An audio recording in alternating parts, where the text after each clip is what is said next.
All right. So hello and a very good evening, everyone. As of number 9th of September 2025, আৰু যোনখিনি আজি কেবিনেটৰ গুৰুত্বপূৰ্ণ সিদ্ধান্ত হয় সেইখিনি আমি আজি ডিছকাছ কৰিব আহিছোঁ। চ' ফাৰ্ষ্ট নিউজটো হ'ল আপোনালোকৰ a milestone in the war against illegal infiltration. So' অসমত যোনখিনি ইলিগেল ইনফিল্ট্ৰেশ্যন হয় আপোনালোকে জানে বহুতো জেগাত আপোনালোকৰ যোনখিনি ইভিকশ্যনছ হয় সেইখিনি কেৰি আউট কৰা হৈছে। এতিয়া বৰ্তমান নিউজটোত যদি চাই ইয়াত আহিছে আপোনালোকৰ প্ৰটেক্টিং আছাম ফ্ৰম ইলিগেল ইমিগ্ৰেণ্টছ। চ' এতিয়া কি হৈছে কেবিনেটে আজি সিদ্ধান্ত লৈছে আৰু এপ্ৰুভ কৰিছে the framing of N SOP। এখন SOP আপোনালোকৰ গঠন কৰা হৈছে, ঠিক আছে, under the ইমিগ্ৰেণ্টছ এক্সপালশ্যন from Assam act 1950। আৰু এই পাৰ্টিকুলাৰ যোনখন ষ্টেণ্ডাৰ্ড অপাৰেটিং প্ৰচিডিঅ'ৰ হয় SOP, তাৰ আণ্ডাৰত কি হ'ব, যিসকল আপোনালোকৰ ডিষ্ট্ৰিক্ট কমিশ্যনাৰ্ছ হয় আৰু তাৰ উপৰিও যিসকল SSP আছে। এতিয়া আপোনালোকে জানে চাগে যিসকল SSP আছিলে আপোনালোকৰ, আপুনি এতিয়া পুলিচ ৰিফৰ্মছত মই পঢ়াইছিলোঁ আপোনালোকক কৈছিলোঁ যে SSP সকলক আগতে SP আছিলে, SP সকলক এতিয়া 35খন জিলাৰ SP সকলক SSP ছিনিয়ৰ SP হিচাপে মানে ৰিডেজিগনেট কৰা হৈছে। আৰু যিসকল আপোনালোকৰ DSP আছিলে তেখেতসকল হৈ গৈছে আপোনালোকৰ CDSP, that is co district commissioner. Okay, so' co district superintendent of police. So' এতিয়া যিসকল আপোনাৰ জিলাৰ ডিষ্ট্ৰিক্ট কমিশ্যনাৰ্ছ আছে আৰু তাৰ উপৰিও যিসকল আপোনালোকৰ ছিনিয়ৰ ছুপাৰিনটেণ্ডেণ্ট অফ পুলিচ আছে তেখেতসকলৰ তাত এতিয়া দায়িত্ব দিয়া হৈছে to expel the illegal immigrants from Assam. এতিয়া আইডেণ্টিফাই কেনেকৈ কৰিব যিসকল ইলিগেল ইমিগ্ৰেণ্টছ হয়, how to identify these people. Okay, so' তাৰ কাৰণে কি হ'ব, if the DC receives such information from the police or any other source that a person is suspected to be an illegal immigrant, here he will direct a person to produce evidence of the citizenship within 10 days.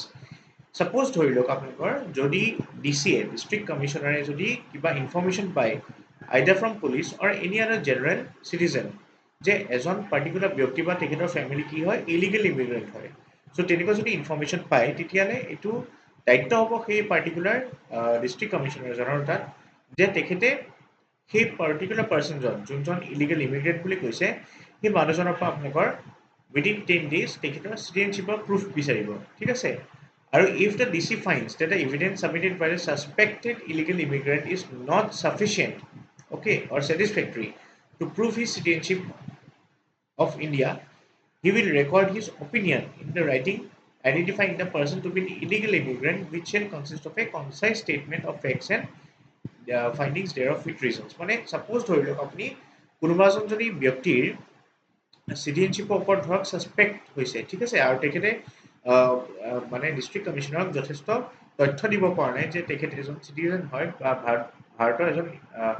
বাসিন্দা হয়। চ' in that cash কি হ'ব আপোনালোকৰ সেই particular ডিচিজনে কি কৰিব লাগিব, তেখেতৰ নিজৰ যোনটো অপিনিয়ন হয় ইন ৰিটেন দিব লাগিব, ঠিক আছে। আৰু এই ৰিটেন দিয়াটোৰ পিছত কি হ'ব, এইটো বস্তু ষ্ট'ৰ কৰি ৰখা হ'ব। তাৰপিছত নেক্সট কি হ'ব, এক্সপালশ্যন order. District Commissioner shall pass an expulsion order under Section 2E. এইটো মনত ৰাখিব, under Section 2A, মানে Section 2 subclause A of the যোনটো আপোনাৰ এক্টৰ কথা কৈছিলোঁ আপোনাৰ দ্য ইমিগ্ৰেণ্টছ এক্সপালশ্যন ফ্ৰম আছাম এক্ট 1950, তাৰ আণ্ডাৰ Section 2 clause A আণ্ডাৰত কি হ'ব আপোনালোকৰ DC এখন অৰ্ডাৰ দিব to remove the illegal immigrant from Assam by giving 24 hours time. মনত ৰাখিব 24 ঘণ্টা সময় দিয়া হ'ব by the route so suspected by him. The DC may also further pass orders with regard to the removal of the illegal immigrant if they are required under Section 2BA. মানে কি কৈছে চাওক, যোনখন আপোনাৰ আইন আছে ইমিগ্ৰেণ্টছ এক্সপালশ্যন ফ্ৰম আছাম 1950 যোনখন আইন আছে, ঠিক আছে, তাৰ আণ্ডাৰত তাৰ Section 2 clause A আৰু Section 2 clause B আণ্ডাৰত DC তাত এইটো দায়িত্ব থাকিব যে তেখেতে কিছুমান এক্সপালশ্যন অৰ্ডাৰ দিব পাৰে, ঠিক আছে। আৰু যদি in case of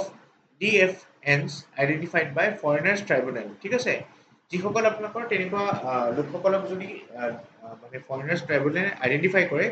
DC will pass an expulsion order since in their case no identification process is necessary. এতিয়া চাওক নৰ্মেলি যদি কি হয় আইডেণ্টিফিকেশ্যনৰ কাৰণে আপোনালোকৰ ধৰক সময় দিয়া হয় নাই, 10 দিন দিয়া হৈছে। যদি কিবা ক্ষেত্ৰত ফৰেনাৰ্ছ ট্ৰাইব্যুনেলৰ পৰা এনেকুৱা ধৰক কেছ আহে য'ত আপোনালোকৰ যিসকল মানুহৰ ধৰক কোনো তথ্য দিব পৰাই নাই, তো সেইটো ক্ষেত্ৰত কি হ'ব, চিটিজেনশ্বিপৰ কাৰণে এই যে 10 দিনৰ সময় দিছে এভিডেঞ্চ প্ৰডিউচ কৰিবলৈ কাৰণে সেইটো এণ্টাৰটেইন কৰা নহ'ব, ঠিক আছে। কাৰণ তেখেতসকলে অলৰেডি ধৰক আপোনালোকৰ সেই সময়টো একচুৱেলি ফৰেনাৰ্ছ ট্ৰাইব্যুনেলত যদি কিবা কেছ যায় এইবিলাক কেছে যায় যোনবিলাকত ধৰক ইন কেছ কোনো চিটিজেনশ্বিপ প্ৰুভ কৰিবলৈ কাৰণে ধৰক তেখেতসকলৰ মানে তথ্য নাই ঠিক আছে so' in that case the DC will pass an expulsion order আৰু সেইটো কেছত কি হ'ব আপোনালোকৰ ছাপ'জ ধৰি লওক আপোনালোকৰ ইয়াত কৈছে in case of defence identified by foreigners tribunal, the DC will pass an expulsion order since in their case no identification process is necessary as may have already exhausted remedies available. It is out. মানে high court আৰু supreme কোৰ্টে কিছুমান আপোনালোকৰ এক্সপালশ্যনৰ কাৰণে কিছুমান relief দি থৈছে ঠিক আছে যদি ইন কেছ ধৰক ফৰেনাৰ ট্ৰাইব্যুনেলে এনেকুৱা আইডেণ্টিফাই কৰে লোকসকলক যিসকল অলৰেডি যোনবিলাক ৰেমিডিজ দি থৈছে হাইকোৰ্ট আৰু সুপ্ৰিম কোৰ্টে আৰু যদি সেই পাৰ্টিকুলাৰ ৰেমিডিজ বা সেই টাইম লাইনটো যদি পাৰ হৈ গৈছে তেতিয়া সেইটোতো কোনো কথাই নাই ন ইন ডেট কেছ ডিচি এখন মানে এক্সিকিউটিভ অৰ্ডাৰ উলিয়াব যাৰ আণ্ডাৰত সেই লোকসকলক কি হ'ব এক্সপালশ্যন দিয়া কৰা হ'ব ঠিক আছে তাৰপিছত কৈছে ইন চাম আদাৰ cases such defense might not have preferred any appeal যদি এপিল কৰা নাই ঠিক আছে চ' তেতিয়াও কি হ'ব আপোনালোকক আইডেণ্টিফাই কৰা হ'ব আৰু এক্সপালশ্যন অৰ্ডাৰ পাছ কৰা হ'ব once a person is identified as an illegal immigrant and has been ordered to remove himself the DC will refer the illegal immigrant to the SSP concerned for capturing their biometrics and demographic details on the foreigners tribunal যদি suppose কোনোবা এজন লোকক ধৰক আপোনাৰ DC অফিচত ধৰক order আহিছে illegal immigrant হয় তেখেত আৰু ইন কেছ সাপোজ ধৰক আপোনাৰ ইলিগেল ইমিগ্ৰেণ্টজন কি কৰিব লাগে ৰিমুভ কৰিব লাগে তেতিয়া সেই পাৰ্টিকুলাৰ ইলিগেল ইমিগ্ৰেণ্টজনৰ যোনখিনি ডিটেইলছ হয় ইনক্লুডিং দ্য বায়োমেট্ৰিক্স এণ্ড ডেমোগ্ৰাফিক ডিটেইল সেই বস্তুখিনি ভেৰিফাই কৰিবলৈ কাৰণে আপোনালোকৰ যোনখন ডিষ্ট্ৰিক্টৰ বা ক'ৰ ডিষ্ট্ৰিক্টৰ আপোনালোকৰ সাপোজ ডিষ্ট্ৰিক্ট হ'লে SSP আৰু ক'ৰ ডিষ্ট্ৰিক্ট হ'লে আপোনালোকৰ ক'ৰ district superintendent of police CDSP ঠিক আছে তেখেতসকলক আপোনালোকৰ দায়িত্ব দিয়া হ'ব to verify their details okay এতিয়া এক্সপালশ্যন প্ৰচিডিউৰ কেনেকুৱা হ'ব আপোনালোকৰ if the illegal migrant does not remove himself despite the expulsion order DC as such under section 4 ঠিক আছে এতিয়া section 2A আৰু 2B কথা আমি ডিছকাছ কৰিছিলোঁ যদি সাপোজ ধৰি লওক আপোনালোকৰ এক্সপালশ্যন অৰ্ডাৰ আহিলে আৰু সেই পাৰ্টিকুলাৰ ইলিগেল ইমিগ্ৰেণ্টজনে মানে নিজে গুচি যোৱা নাই ঠিক আছে ইন ডেট কেছ কি হ'ব আপোনালোকৰ under section 4 of the act 1950 যোনখন এক্ট আছিলে আণ্ডাৰত কি হ'ব আপোনালোকৰ SSP যোনজন থাকিব they will be given the responsibility for removing such persons okay so they shall be either kept under holding center either সিহঁতক হোল্ডিং চেণ্টাৰ আণ্ডাৰত ৰখা হ'ব অৰ বৰ্ডাৰ গাৰ্ড ফ'ৰ্চ যোনটো হয় মানে যোনটো BGP হয় বাংলাদেশৰ চ' বৰ্ডাৰ গাৰ্ডিং ফ'ৰ্চক কি কৰিব হেণ্ড অভাৰ কৰা হ'ব for expulsion illegal immigrants if this is near zero' line suppose ধৰি লওক আপোনালোকৰ চৰি ডিচিজ নহয়তো ডিটেক্টেড এইটোতো জেনেৰেলি কৈছে যিসকল লোকক আপোনালোকৰ ধৰক আইডেণ্টিফাই কৰিছে under section 2A and 2B of the 1950 act আৰু যদি সিহঁতে ধৰক ইয়াৰ পৰা গুচি নাযায় তেতিয়াহ'লে আপোনালোকৰ দায়িত্ব দিয়া হ'ব to the SSP of the particular district আৰু তেখেতসকলে কি কৰিব তেনেকুৱা ইলিগেল ইমিগ্ৰেণ্টসকলক বৰ্ডাৰ যোনটো BGP হয় বৰ্ডাৰ গাৰ্ডিং ফ'ৰ্চ যোনটো হয় বাংলাদেশৰ তেখেতসকলক হেণ্ড অভাৰ কৰা হ'ব ঠিক আছে আৰু কোনোবা যদি ইলিগেল ইমিগ্ৰেণ্ট আপোনালোকে ডিটেক্ট কৰে আণ্ডাৰ দ্য জিৰ' লাইন মানে আপোনালোকে যদি বৰ্ডাৰ যদি পাছ কৰি তেনেকুৱা আহে চ' উইদিন 12 আৱাৰ্ছ যদি তেখেতসকলে অসমত এণ্টাৰ কৰে তেতিয়া কি হ'ব they will be immediately push back without any further process okay so' ধুনীয়া প্ৰচেছ মানে লৈছে চ' এইবিলাক গোটেইখিনি আপোনালোকে জানে under clause 6 of the Assam accord 1985 সেইখিনি কৰা হৈছে ঠিক আছে চ' ইলিগেল ইমিগ্ৰেণ্টছখিনিক পুছ বেক কৰিবলৈ কাৰণে ছেকশ্যন 12A 12B আৰু ছেকশ্যন 14 মনত ৰাখিব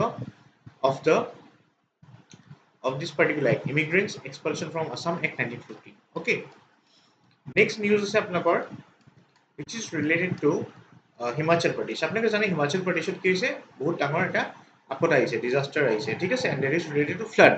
so চিফ মিনিষ্টাৰে আজি কেবিনেটত এইটো এপ্ৰুভ কৰিছে যে এটা ফাইনেন্সিয়েল এছিষ্টেন্স দিয়া হ'ব to Himachal Pradesh of 5 crores okay next I say news from the আপোনালোকৰ যোনটো বাণীকান্ত কাকতি মেৰিট এৱাৰ্ড হয় তাৰ পৰা আহিছে ঠিক আছে চ' এতিয়া চাওক